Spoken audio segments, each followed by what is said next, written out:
Hello and Assalamualaikum to ladies and gentlemen and to my lecturer, Ms. Fauzia binti Muhammad Yunus. My name is Muhammad Hafiz Al-Akbar bin Mat Shukri from class KBA 2423C. Today, I would like to present to you on the topic of multinational corporations, and I choose Tesco Public Limited Company, PLC, for my MNC's presentations.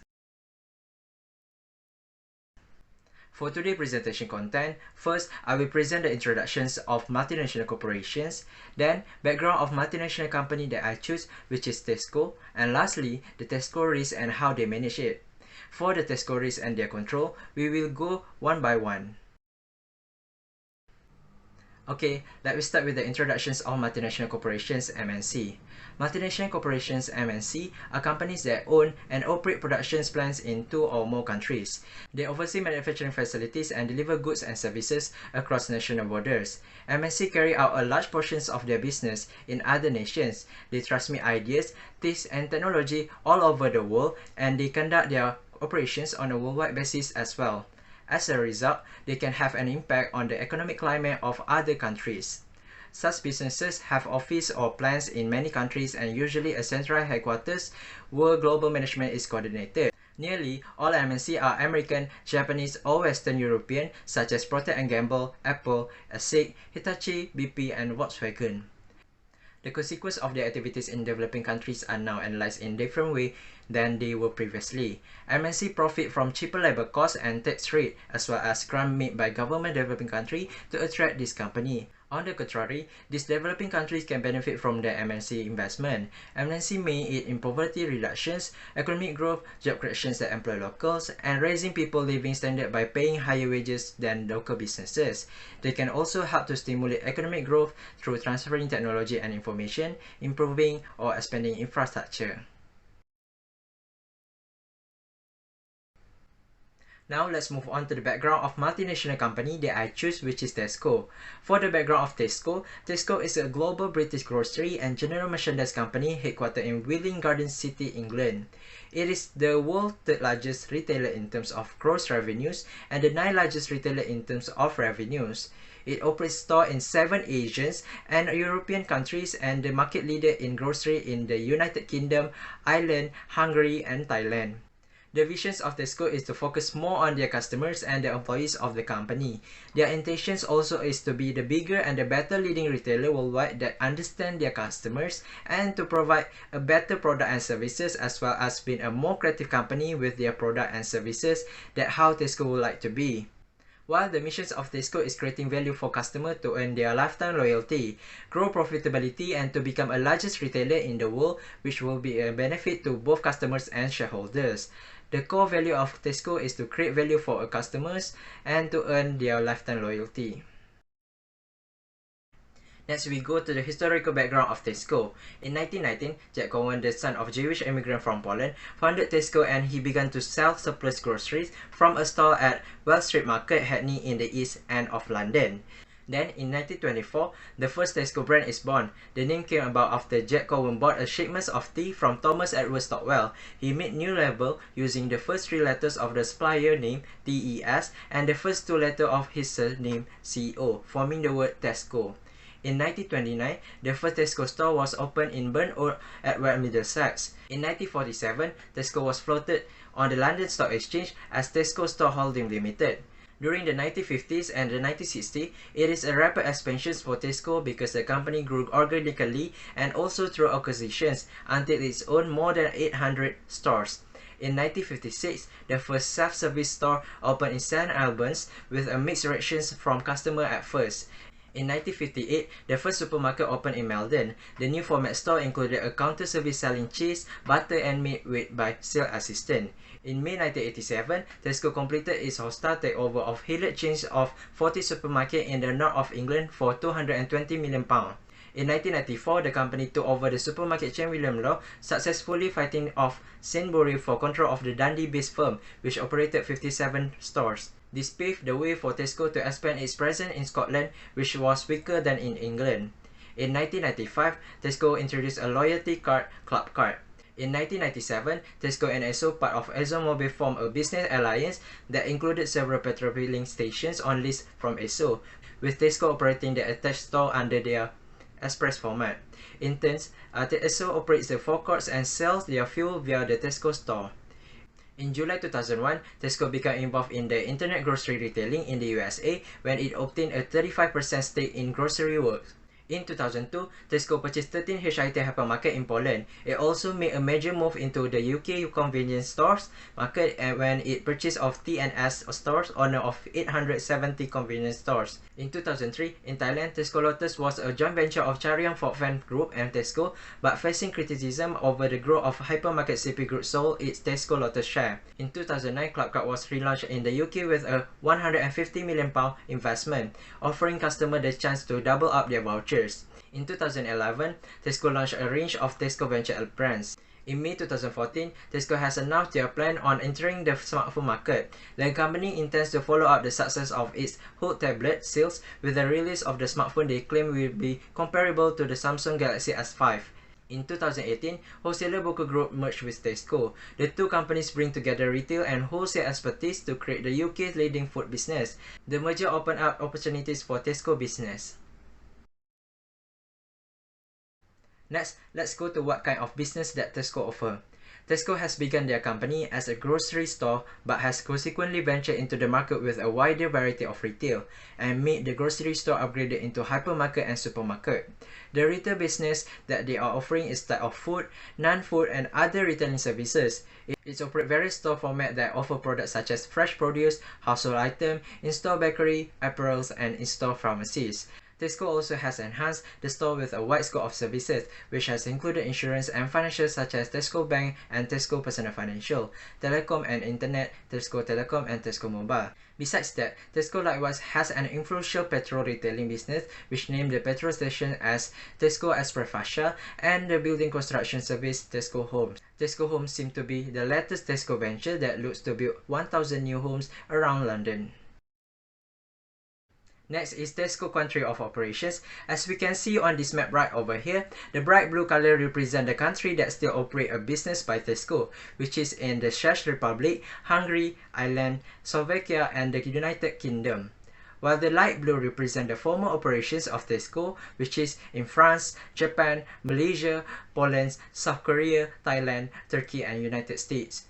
For Malaysia, Tesco had entered in 2002 and opened its first store in May 2002 with the opening of the first hypermarket in Puchong, Selangor. Then, in 2020, Tesco had agreed to sell its Malaysian business to the Thailand-based Chariang Phophan Group for $10.6 billion, including debt. And the transaction was completed in the second half of 2020, and now, in 2021, Tesco has changed its name to Lotus. Next, we go to the Tesco risk and how they manage the risk. The first one is Brexit. The new United Kingdom and European Union Trade and Cooperation Agreement (TCA) took effect on January 1st, 2021, establishing the terms for tariff-free trade with the EU and avoiding the risk of no-deal Brexit. More burdensome border control, cargo inspections and custom documentations are affecting industry, with the largest economic frictions occurring between the United Kingdom and Northern Ireland and Ireland. Failure to adapt to the UK's new economic relationship with the EU and how it may involve if further agreements are signed or political choices are made causes disruptions in Tesco business, cost inflations, and damaged ability to provide their customers with the product and the pricing they expect. The mitigations that Tesco take are, Tesco is continuing to analyse and monitor the possible risk of Brexit, as well as their implications for consumer, employees and investors. With clear supervision from top management and Tesco Brexit Governance Group, they also adopt necessary mitigation measures to address difficulties including logistics, resources and supply. Tesco has been concentrating on minimizing transportation bottlenecks and delay. Tesco also work with their logistic partner to guarantee the accuracy of paperwork to reduce waste and to ensure that their fresh goods have the longest shelf life possible. They continue to collaborate closely with the government, regulatory agency and businesses on the TCA implementations, providing data and information to help policymakers make better decisions. The second one is a COVID-19 pandemic. The worldwide COVID-19 epidemic continued to have a substantial and long-term impact on global economic circumstances, disrupting their supply chain, increasing staff absenteeism, and negatively impacting their operations. failure to respond to changes in their markets and the environment in which they operate as a result of this, and any future pandemic might hurt their competitiveness and financial performance. Actions that Tesco takes to handle the risk are: Tesco always focus on the safety and welfare of its staff and consumer.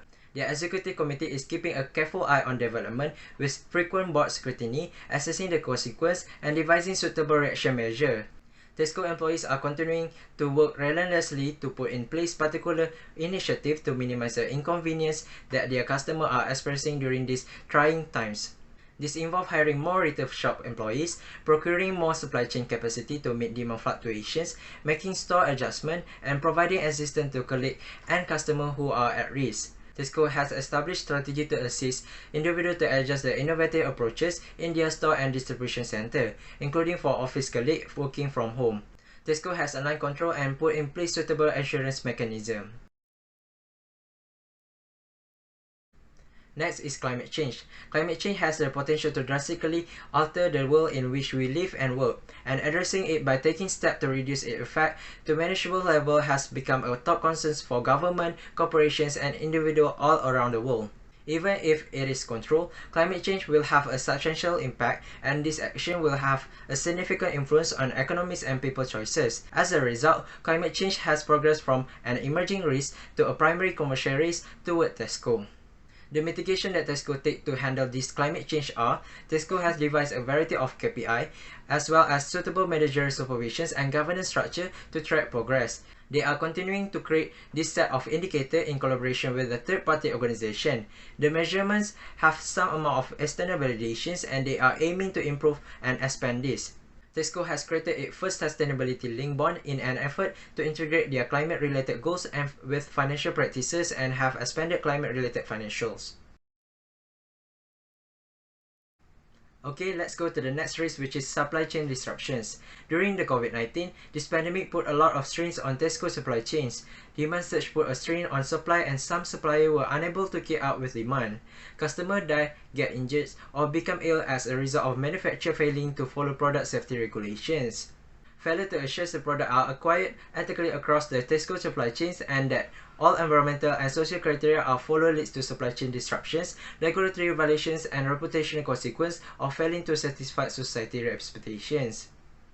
The ways that Tesco handled these risks are: Tesco had provided procedures and guidelines in place to guarantee that human rights are protected and the environmental sequences are properly managed. This includes an emphasis on properly monitoring conditions and development, eliminating endemic sector hazard, and meeting the requirements of the larger community. Tesco crisis management methods are ingrained across the firm management to promptly handle concerns if lack of item, non-compliant items are manufactured with clear procedures.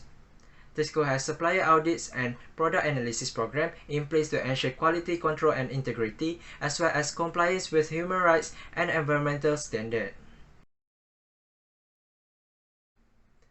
Next is political environment uncertainty. Long-term shift in the global political landscape and public expectations are leading to more company regulations and potential fines. Regulation in some marketplaces might result in local businesses being favored. Fail to abide with legal requirements in an overly stringent regulatory environment as the global political environment changes result in financial and criminal penalties for Tesco or colleagues, subsequent litigations, and a negative impact on their reputation, financial performance, and ability to do work. How Tesco handle this risk is by strive to ensure that the effect of regulatory and political changes are factored into their strategic policy and plan everywhere they operate. Tesco has compliance program and committee in the place to handle the company's most significant risks, as well as assurance operation for its critical risk area. The involvement of senior management and leadership is important to the successful mitigations of this risk. Tesco has set up an organized communication strategy in order to set a clear tone from the top. Next Tesco risk is technology. Tesco relies on technology to continue to expand.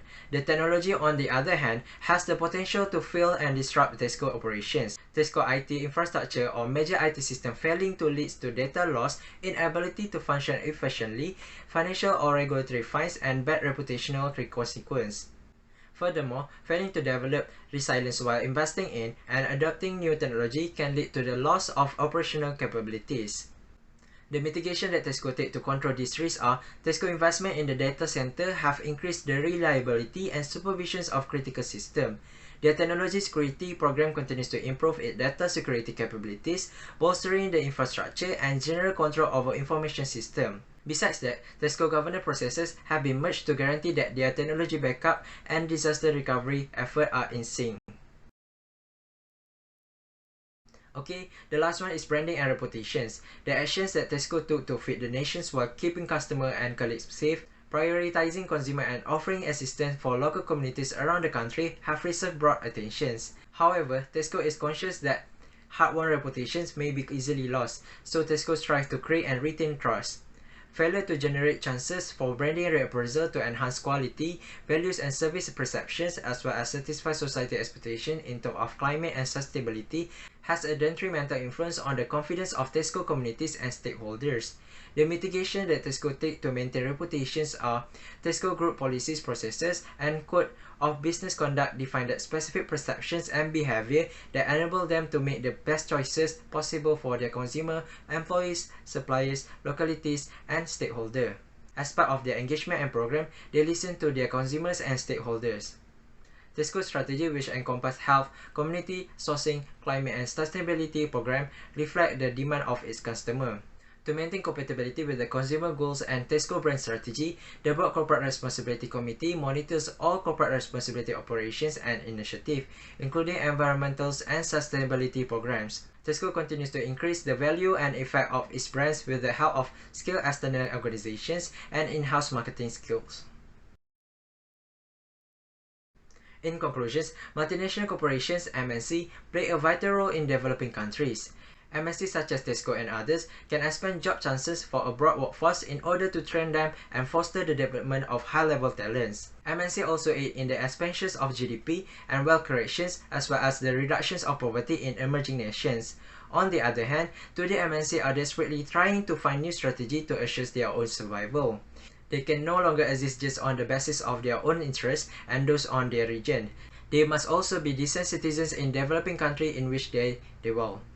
They must be smart and agile in dealing with the future risks in order to be prepared to take on uncertain risks in the future. For example, the risk posed by an outbreak of a disease that can cripple a business. MNC also need to receive full support from the community and customer to succeed. Therefore, they should listen to their consumers and stakeholders to be more advanced and at the same time to strengthen their brand and reputations. They also should take a more strategic step forward so that it is easier for them to manage the future risks. That's all from me. Thank you and have a nice day.